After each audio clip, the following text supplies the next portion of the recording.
Bonsoir, bonsoir, bonjour. C'est Congo News 24.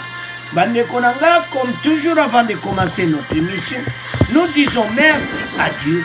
Nous disons merci à nos chers abonnés et téléspectateurs qui nous suivent partout dans le monde entier et en RDC. Bande Konanga, soyez les bienvenus. À la une, Bandeko Samalukonde Ayindisi. Année 2022, une année véritablement sociale. Donc, ce qui va lobby, donc, on va confirmer par peuple. Alors, Bandeko Nanga, et ça, son émission, peuple a l'ouga qui est ma camion, c'est comme un kitoko, kolia kitoko, alors, message à Wanikou. Alors, tu vas développer mon émission là-dessus. Deuxième point, chers téléspectateurs. Opération conjointe FARDC IPDF de l'Ouganda, Boyoka Oyo Monusco à l'Obi. Il n'a jamais été associé dans la planification. Mais, Bako travaille. Alors, Bande Kolangais a son mon émission. De l'autre côté, ONG Voix sans voix, Balobi Fati respecté Malobano était battu. Oyo, ceux qui moussa les sili, Bazonga Mokarabana. Et Zaya Koyinda. Et si troisième point, chers téléspectateurs, le gouverneur du Congo central Atuma Tumbwana Ozare, Bakangi, Bandeko, Kalate, direction Makala. Alors, Bandeko Nanga, tous à la connecter, tout développer ensemble. Alors, Bandeko Nanga, émission à Bissé Bandi, et comme tant autre sur la masolo Yamboka. Bandeko, sokozo sola muningali, osana Instagram, Facebook, partout place osana Twitter, yebisa bango et committant. Oyo, tous à la tout autour de la Congo News 24, pour tout développer ma solo, pour les lots, et ça y a koinda déjà, premier point, sama lukonde ayindi si bandeko nangai. Année 2022, bandeko. Alobi ezali année sociale. Donc ce que zo mona bandeko nanga donc makambo eza minene bandeko parce que ba congolais bazela kimingi et comme état oyo mboka oyo échange bandeko tango ba pesi message lobi ke makambo déjà eza dia ko bongwa parce que congolais en a besoin à CPLA. Pour tout n'a pas cité. Donc, ce qu'on tali, makambo oyo bande konangai. Donc, on comprend que Congolais a passé par tamoko toujours difficile. Qu'on lia malamouté, donc passe. Alors, Fati a promettre na discours ne a pesaki. Sama le compte de Siko Monique, na conseil des ministres, basolo la yango. Donc c'est ça, parce que, et comme étant Oyo, ba Congolais ba sepila. Parce que, au mona, mutu banda tongo, koliane moboulou, alors que les pays voisins tout autour la biso, Angola, même Brazzaville, au commun quand même social, la mango est un peu différent na biso. Malgré il y a des difficultés, mais au commun que batu baza kolia bien. Angola kutukolo bate. Donc, ezo senga ki siko ba Congolais ba sepela. Pour pasiwana, tope sango revoir. Pour les tope sa émission sozo tala ba commentaire. Et mboka ezo nzala kaka Congolais zolela nzala. Alors, arrivé de Fachi, ba Congolais ba mona kiki espoir. Mais il faut mon réalité na terrain. Bande koto wuti musika.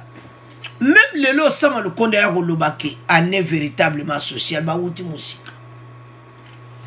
Ko bunda na bandoki ya Congo. Le kola ba égal. Oyo biloko kako matsa biloko talo.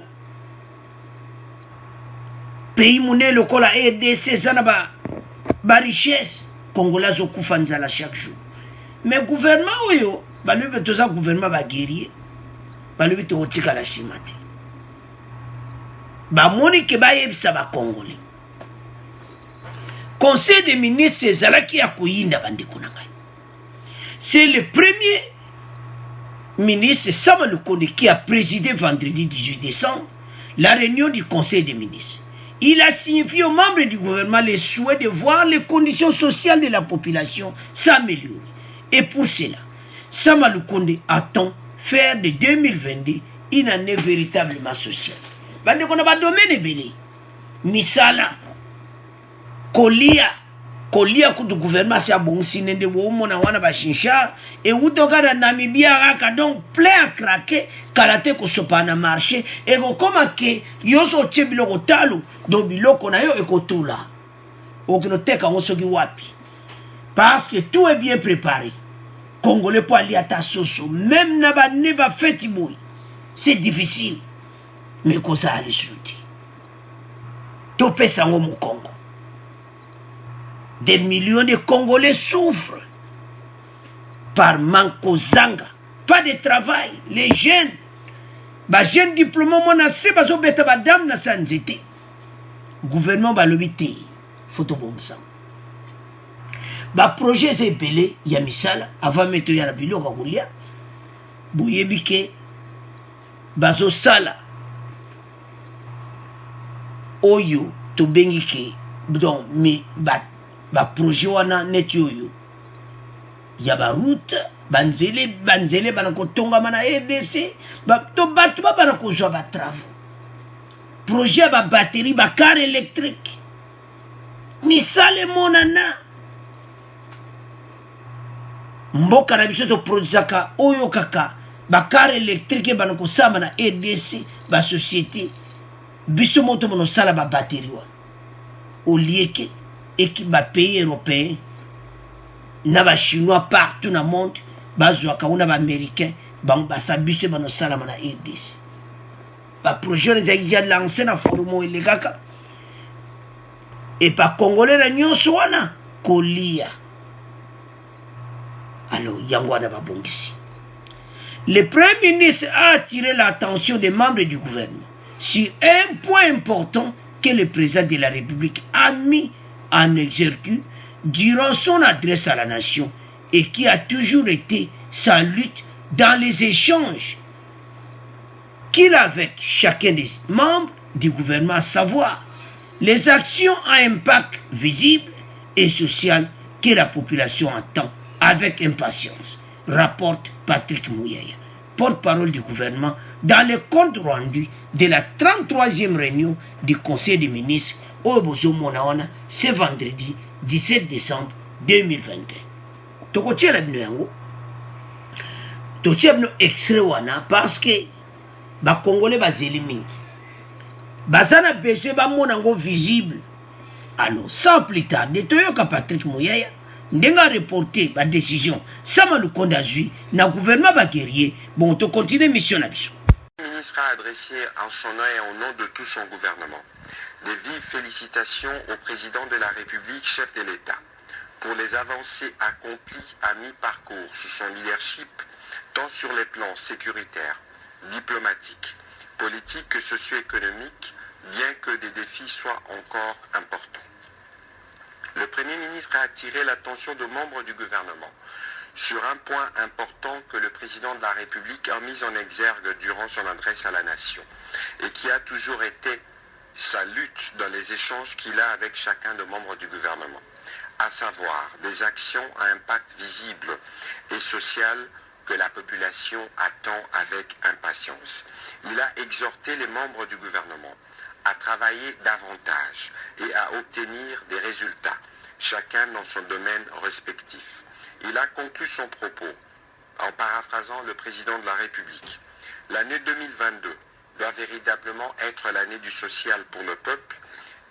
Le président de la République l'a ainsi rappelé avec pertinence. Le peuple est insatisfait que cette interpellation soit notre leitmotiv. Alors, bande konanga to la biso nyonso wana que peuple azozela yango. Mais d'abord, avant même de commencer, message n'est pas membre du gouvernement ce vendredi. a félicité chef de l'État na ba décision o azui pona guerre wana à l'est pona kubenga armée ougandaise baya ko yede masolo oyo ekende parce que ADF aza ennemi commun mais toujours na pona suka bandeko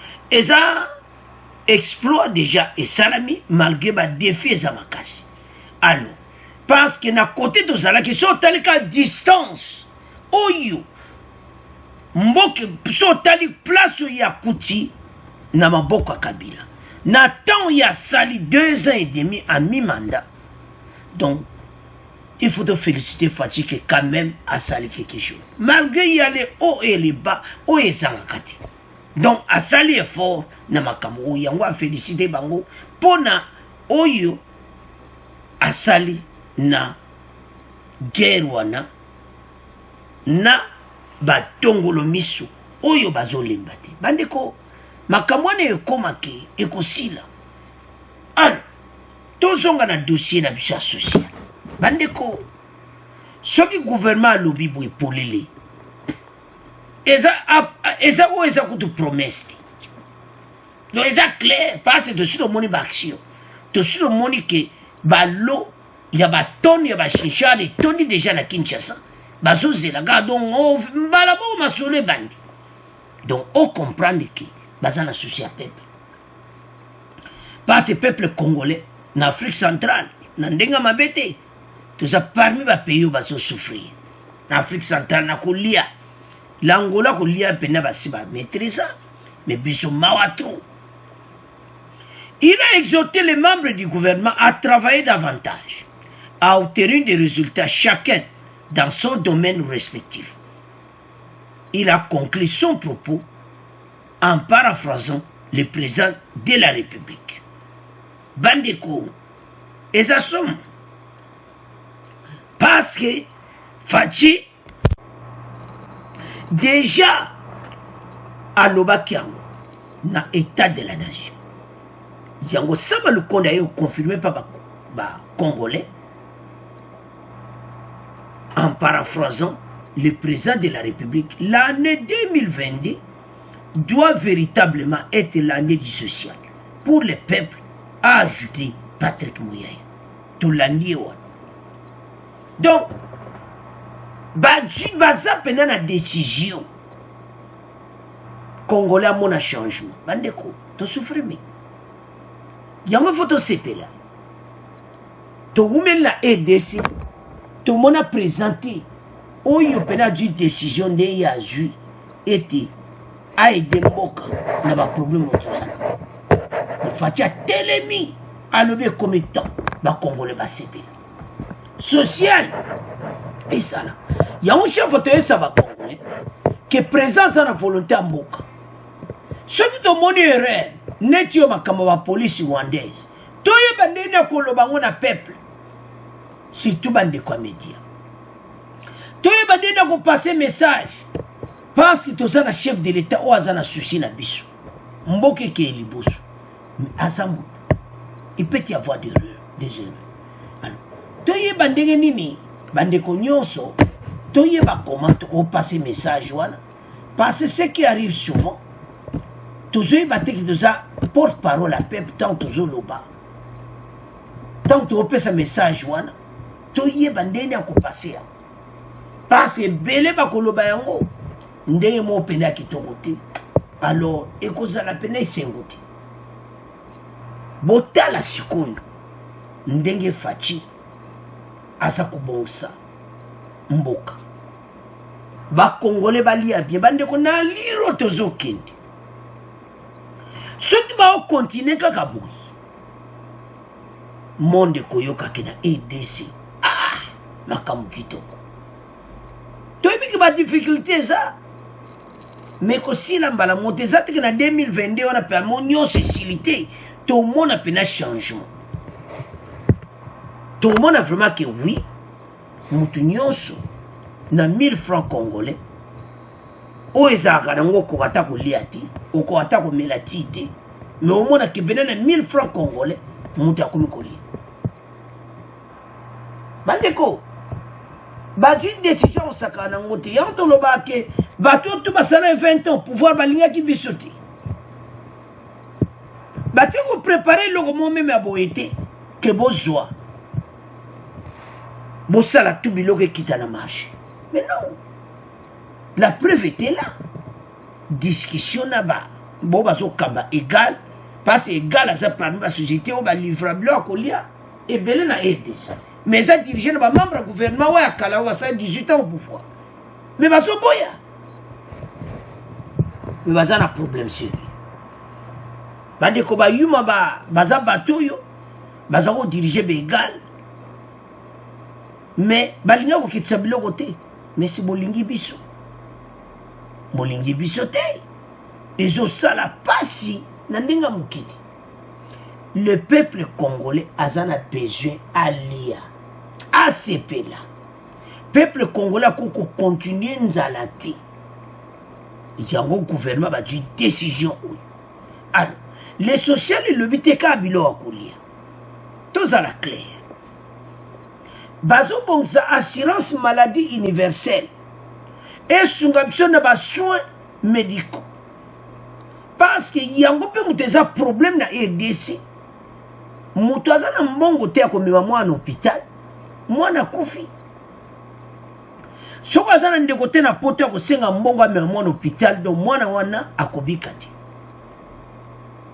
ozomona bandeko na nga ezosenga sikoyo ke il faut recours na poto baede ete azwa mwa quelque chose situation ezala améliore yango eza moko ya bapo alors bandeko na ngai kaka na social wana misala emonana tomona vraiment ke mutu na fin du mois ye mona discours état de la nation alobaki congolais azokokoma na fin du mois te alors balingi bamona ke misala bien monana basociété oyo balobaki wana esalama na RDC bacongolais bakoma na babulu alors social etambola comme proclamé année 2022 eza année ya social alors totikango na bino tokomoke na deuxième alors bandeko na ngai tokomi na deuxième point na biso opération conjointe FARDC UPDF boyoka oyo MONUSCO alobi FARDC UPDF la MONUSCO n'a jamais été associée dans la planification militaire des opérations conjointes. Bintou Keïta. Bandeko, MONUSCO akutanaki na bakambi ya opération Sokola un de bozomo na photo wana. Balobi ke opération conjointe oyo biso tozalaki associé. Effectivement, bakososi bino pourquoi bino bosali 20 ans na RDC peuple congolais bato basaka kokufa bazoyebelo akosala te congolais mayele sili toko associé bino comment bando eza dossier moko sérieux. La représentante du secrétaire général de l'ONU en RDC Bintou Keïta a tenu jeudi le 17 décembre un point de presse depuis la ville de Béni où elle séjourne pour évaluer les opérations conjointes que mènent les FARDC et les UPDF contre les rebelles ADF qui opèrent dans la partie est de la RDC, indique l'ACP. Azalai kuna bandeko tokotiela binoye alobi que voilà, en tout cas, biso zalaki associé ndenge ba planification. Oui, et sa vérité. Parce que ba associé bino pourquoi? Bino bo contribuer na échec, bo contribuer na makambo ebele o eza malamu te na esta RDC, des groupes armés qui se créent. Et puis peuple a béni azomona mutu pembe na biro MONUSCO mutu wana babomi. Makambo eza ebele. Donc MONUSCO azali kosala travail ne malamu te. Bango bazo sepela te. Soko talibé ba phrase na bango bazo sepela coopération oyo te entre RDC na Uganda. Na ndenge mabete. Kaka la façon dont bazo loba. Bezo la ça clairement que bazo sepela. Alors, les États-Unis basengi na RDC ete na masolo na bango na Uganda ba associé MONUSCO. biloko wana yango wana ka tozoloba d'une part eza mabe te d'une part eza mabe. Pourquoi tozoloba d'une part eza mabe te? Parce que lobi si y a un problème Ouganda asali mwa manœuvre MONUSCO aza présent azalaki na masolo ande to comprendre là onde tozoloba parce que makambo nyonso coopération même na Ouganda peuple aza pena mosusu baza en 100% te kobanga parce qu'il y a le passé oyo toyebi ezalaki malamu te na Kisangani partout toyebi mais l'agression bao basalaka na lere wana lelo oyo toji ennemi moko commun oyo aza koatake bango aza mpe koatake biso ya bamonaki ete totravaille na yango ensemble parce que ekoede kimi ekota na epai ya Uganda na epai na biso bandeko opération oyo ezalaki facile te eza moko badécision oyo moko il faut te féliciter chef de l'État biso olingaka badécision ya bozwi ya boye pour l'intérêt du peuple tolandaki bandeko ebele lobi na émission oyo elekaki lobi ebele baza pour opération oyo ya Uganda mais baboyaki makambo ya Rwanda bapolisi mais Uganda batu bazo supporter parce que tozomona ke voisin oyo ya Uganda aza un peu différent na voisin oyo ya Rwanda na makambo ebele l'expérience du passé malgré qu'il y avait eu des problèmes mais situation toza nango bandeko fati azoluka aide partout aza besoin makambo na ye oyo aprometaki peuple ya Beni kimi ekota kuna esala soki ezosalama te ezomwa lokolaki faci oyo nyonso aprometaki esalami te mais susi ya faci ezaki bandeko na biso ya Beni bamona une vérité bamona ke oui opération conjointe esimbi bato bazokufa lisusu te ozomona eloko toozela yango parce que avec l'état de siège yango moko bato bazali kokufa fati abi te lokola bato bazokokufa na état de siège tika tomatisa mwa degré nango alors ekomi opération conjointe na Uganda oyo congolais nyonso aza na espoir ete ekoki kosimba alors bandeko na nga totelema oyo eza mboka na biso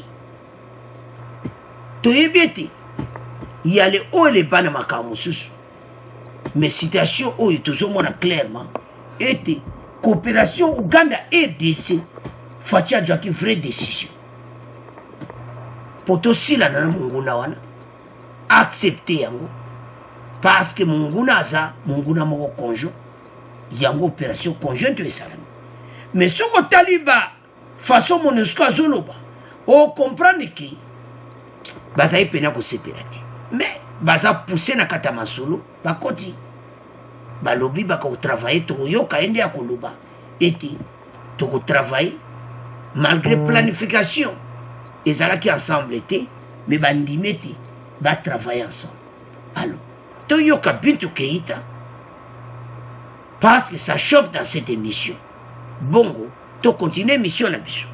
En ce temps, visite de travail à Beni, la représentante spéciale du secrétaire général de l'ONU en RDC a rencontré hier jeudi le commandant du secteur opérationnel Soukola 1. Les échanges ont tourné autour de la conduite des opérations conjointes entre les FARDC et la force de la MONUSCO dans la région de Beni. Pour la chef de la MONUSCO, la coopération entre les FARDC et la force de la MONUSCO va continuer dans un esprit de camaraderie. Bintou Keïta l'a dit au micro d'André Kitenge. Il a été question de s'assurer que nous sommes bien en phase en ce qui concerne la conduite des opérations conjointes entre la FARDC et la force onusienne. Et nous sommes entrés dans plusieurs niveaux de détails, mais ce qui est important, c'est que cette coopération entre la FARDC et la force onusienne, la MONUSCO, va continuer et dans un esprit de camaraderie, parce que c'est ce qui, pour moi, caractérise ces rencontres que nous avons ici avec le général et ses collaborateurs, puisque nous parlons sérieusement, mais nous avons aussi des rires dans les discussions et les échanges que nous avons, puisque c'est un partenariat de soutien et nous pensons que dans cette mutualisation des efforts, nous allons continuer d'aller de l'avant. Autre nouvelle dans Alors, Bandegonangato, la Libisonyo Sobintukit, la représentante de MONUSCO na RDC. Au travers de l'esprit à camaraderie, parce que bango ba yibete na planification ndenge salamaki bango ba salakiti, mais oni baza obligé maintenant il y a que travailler ensemble parce que ba pays oyo nyonso oyo eza na conseil de sécurité de l'ONU ba du décision et opération conjointe wana FARDC Uganda MONUSCO akota na kati kokota na mwenza mabete mais MONUSCO a rendre biso penza service te na ndenge ba congolais bazaye pena kozela parce que soko tali 20 ans basali au mona qui vraiment ouais kitoko ezapena mingiti. Dans son point de presse, Madame Bintou Keïta a fait savoir que la MONUSCO n'a jamais été associée dans la planification militaire des opérations conjointes FARDC MONUSCO depuis son lancement. Donc, à yébete, na lancement des bandeli, bango bazala qui était mena baeba koti, na camaraderie et avancer ndengiwa. Bango moko bayebi. Pourquoi? Tant bazwa ki ide wana to tche bango pembe parce que tozo mona ki bango ba batumo kalate fo bakende. Parce que bako vanda wana depuis jusque quand? Zomona. Makambo ebele. Pouvoir ou ezala ki liboso avant Fatiaïa. Va travailler plusieurs années na MONUSCO donc bandon 20 ans MONUSCO a salina bango ensemble. Mais tout le monde est le monde écoute multiplication des groupes armés. Bana ba yela biso ba armé. Bana ba créer biso makambo. To mawa. Alors yango moniki MONUSCO azane wana me azana moi ba réserve. Mais basengi azala na kati ya masolo parce lelo lobi soko yindi ya azala ki wana ayoka ki o bazoyoka FARDC na Uganda. Mais na kao nde tozomona makambo eke na mo bien parce que Uganda azave na problème azana besoin masolo ici. Alors toke directement na son point oyo voix sans voix ba pesi message pas fachi. Opération conjointe entre les ADF contre les ADF, la voix sans voix demande à Félix Tshisekedi de respecter sa promesse de limiter dans le temps la mutualisation des armées ougandaises et congolaises. Alors, il va faire un message pour qu'on rappelle le chef de l'État. Et à Kanisa, qu'on a promesse à l'Obaki. Il y a qu'on limiter le temps. Ce qui m'a sonné, Sili, Bakendi, parce que tout un message à Congolais. Congolais, ils ont Bangonde, Bayona, Bakokendeti. Et ben, des côtés, ça peine à confiance. Gouvernement, il y a une décision, il y a Congolais. Ben, des côtés là, tu y a combien dans le 21e siècle. Vitesse et information, ils ont un denga moukiti. Mbalamoko ici qui. Bango ba yebi gouvernement ba yebi la au monde de yindel mo makamba police rwandaise mbala moko EDC mouma batomboki ete bango bazo yango fa sanfo balobi ba Uganda ka tang maska ko esili bokatsa kaka wana bozonga boza souté sur le sol congolais le quoi fatigué moi le baké pas peuple na en direct na télévision et ça pas yé ba congolais qui exacte ba vanda na pona libéré parce que fatigué le on a micro congolais nyo sayoki donc c'est-à-dire tant que je suis là ba yé bakin yango fa sans voir rappeler chef de l'État au cours d'un point de presse ce vendredi 17 décembre la voix sans voix a formulé une série de recommandations. Bandeko a pesi ba recommandation na yi. Moko ba recommandation ezali aux institutions du pays pour la réussite de cette opération, mais aussi pour l'état de siège en vigueur dans cette partie du pays depuis le 6 mai dernier. Recommandation en ezaki Masolo et Sila. Peuple wana pe ba monake passe ça nini esili ezateke guerre yo esalami makambo zo continuer mais peuple azo continuer na passe non baboyi yango balingi ndenge wana te bazana besoin que vraiment esili peuple congolais penda à l'aise bamoni penda que oui en tout cas kimia ekoti mutu azokufa lisusu te c'est ça yango soki ba ONG oyo bandeko bazo rappeler chef de l'État bayebi ezaka message ba congolais baopesa papa journaliste ndenge baye wana bango ndenge bavandi wana bakokende te ekoma bana kovanda chef bango gouvernement yokaka message bopesaka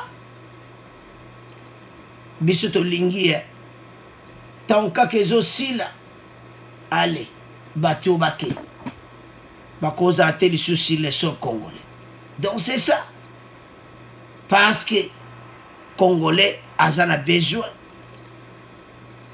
ete makambu oyo ba congolais bazo vivre lelo bamona lokole komi histoire esili tolingi tomo lisuti bango après ce qui m'a sollicité donc eza rappel mo kitoke pas chef de l'État toyebi ka ronjango sérieux armée ougandaise bakokende bande ko présence armée ougandaise eza ko déranger Rwanda tozolo ba ombala mbala au monde même makambo ba police wana ba policier on ba kozala on mona ba policier mais baza ba policier te policier na teni mais azane soldat rwandais pourquoi exacte que oh bazo comme balkanisation te bazana mission na bango bazo banga présence ya no ougandaise na ba groupe rebelle o bazala ke pa na biso mais siko bino bozo banga biso nde bazoba biso to banga kate non parce que bango bazoba bazomona ki makambo ndenge ezokende lobi ano ougandaise akobaluka akoma coopérer na ba rebelle wana mais c'est impossible na pays souverain ba policier bazala na terrain na terre étranger bakoko zala te na kata RDC mais message à tous les personnes qui sont à côté kuna te bayebi ke ba congolais ba poi la présence ya ba rwandais pa na biso alors quand ya ba ougandais eza différent tozana ennemi commun tozobundisa tozomona preuve ke bango baye pona boye wana mwe mutantu te ati mutu akozala contre ngo seki aza ndoki ya kongo alors toana espoir ete masolo ekosila tokosilisa monguna pe guerre oyo peuple ya est bazwa liberté c'est à ce point totiki deuxième point tokomoke na troisième. Alors bandeko na nga tokomi na point na biso ya suka bandeko Congo central eza ya kobougi boyebi ete matumbu wana bawuta kotia ye lisusu na poste na ye na Daniel Aselu, ministre de l'Intérieur. Alors sikoyo déjà azalaki na baproblème avant même makambo wana boyebi ke Congo central ekomaki na problème akosakana na makambo ya basi donc ekoma pena potopoto. Mais de l'autre côté Yaya abenda Nelly Kondo rapport à IGF ezalaka na mesa na cour de cassation. Alors ekomaki tant sikoyo Yaya babengisa ye akende kosamba. Tango ake kosamba, alors Yaya a comprendre te amonika ate mbala moko bayebisi eke en tout cas oza mokanga bandeko ayiba embongo yao makanka tozoloba ti mbonga RDC bosakani nango mingi bandeko nanga état de droit oyo tebi bien que mikolo oyo mutu nyonso azaki na critique et tout ça, mais toujours rappeler ba congolais était message na monsieur se yokanaki na justice banda makamakame peto yebete arrestation et qu'on continue kokanga batu malgré biso nyonso toza na inquiétude bamusu déjà ndia bazali koloba journaliste lelo atoyokaka koma tumona liberté provisoire te. Donc d'une part siko bazoluka baganye confiance na biso ozomona parce que ka oyo eza kamo elobama mingi Congo central bazo dénoncer que atuma tumona a détourné mbongo awa akoki te kozala sous gouverneur. Alors botala bandeko maintenant décision koyi décision wana que matumwana bakambai. Le parquet général près de la Cour de cassation a arrêté ce samedi 18 décembre à Kinshasa l'ancien gouverneur du Congo central Atou Matumbo. Selon des sources judiciaires, il se retrouve présentement au cachot de la Gombe. Wana 12h26 azawapi na cachot ya Gombe. Sikoyo na leto sa l'émission et c'est Yaya Diaza Nzela Selembao. Donc ils assomment déjà. Donc avance. Atou Matumbo est poursuivi pour détournement présumé des deniers publics.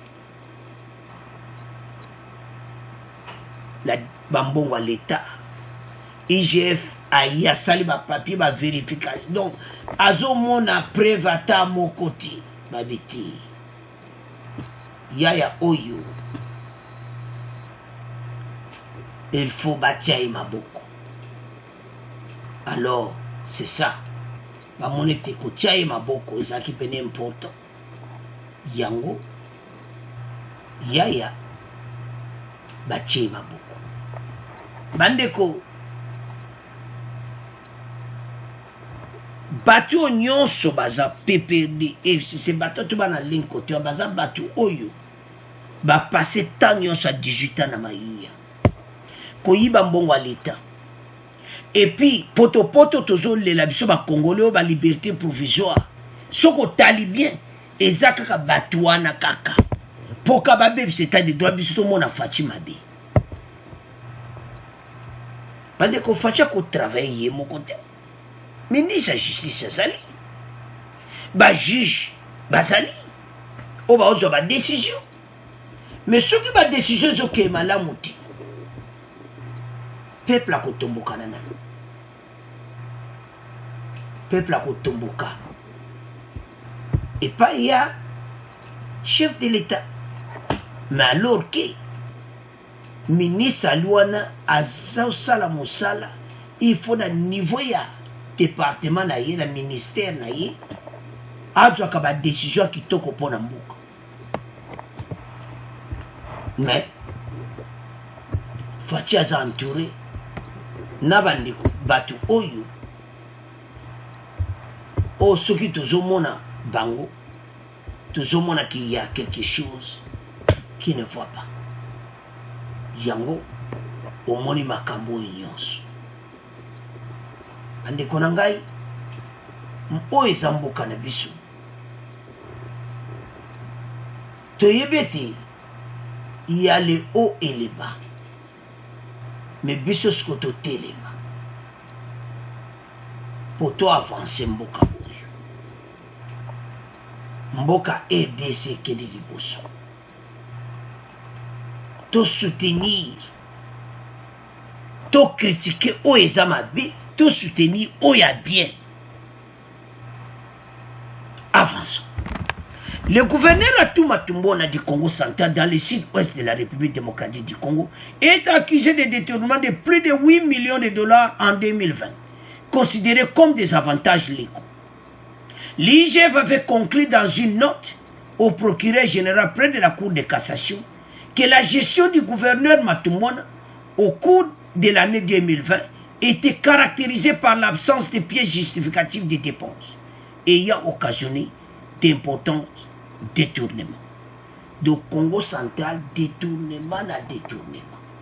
Alors, biloko nyonso et alerté gouvernement. Bamoni était, en tout cas, IGF agit makambo sérieux. Mbala moko amoni non. Bazong si au gouverneur, mais dossier kounezaka dia la justice IGF, je me suis assez déposé. Sikoyo. Ba Congolais déjà bandi kudia kono. Polémique ici bandi. Ah, bakangiye. Et ça bien, mais kalate. Donc togoyoka. Batikiye. Bandeko. Oui. L'air moko. Makamba Congolais balobaka. Et ça n'a pas. Les motos ont la polémique, souris, mais et mon bazar a raison. Pas ce peuple. À ce moment de loin, quelque chose qui ne va pas. Fatia Zantouré, na bate belé, batango, balingi na bango mbokati. Lokola bango be échouaki. Mission na bango principale, Félix Tshisekedi personne nini a échoué. Alors, bandeko za malamu te. Eza propriété. Comme on a que chef de l'État a ça l'effort, mais il y a des collaborateurs, Moussoussou, aza collaborateur, mais aza un esprit qui fait pas du échec, bisognos du échec, non, et ça m'a dit. Biloko wana nyonso, il faut que tu les meilleurs. Yango, makambo oyo bandeko na ngai.